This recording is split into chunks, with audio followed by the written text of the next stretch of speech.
So now we're going to talk about black and white photography, which is sort of a whole nother ball game. And in digital photography, it's really easy to actually switch between color and black and white. All you have to do is take away the saturation.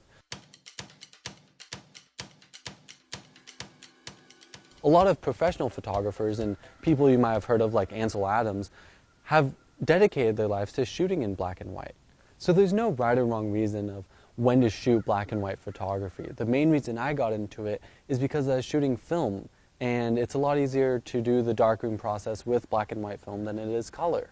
But at the same time, when you look at certain photographers, there's amazing detail that comes from black and white. Someone like Ansel Adams has taken amazing photos that are all landscape, and they really have you focus on the details of what you're looking at, and you're able to see a lot more than just a pretty landscape. But instead you see the trees, you see the landscape in a different way, and you're not distracted by the colors.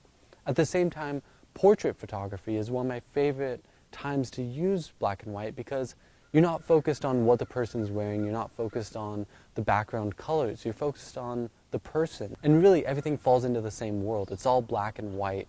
There is no red dress popping out of the green forest, but instead it's a woman standing in the forest, and you focus in on the smaller details. And I think this is the reason that people really love black and white photography, is that you're more focused on the subject and what the photographer is really trying to say, opposed to looking at pretty colors. And this is something that I find hysterical is on Instagram you have thousands of sunset photos. And really, if you look at a sunset photo, it's the colors, it's this amazing color spectrum, but if you put that into black and white, most of the time it'll be the exact same photo taken over and over again. So next time, go take some photos, try and, when you're editing your photos, flip them over to black and white, or go and shoot in black and white. Take that conscious decision and say, I'm not going to take these photos with any color. There's an option within most cameras to do that, and it really it adds a different way of looking at the world, and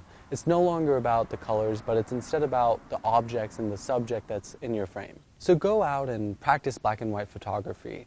I think that losing the color spectrum really helps you focus on your composition and what you're putting in your frame.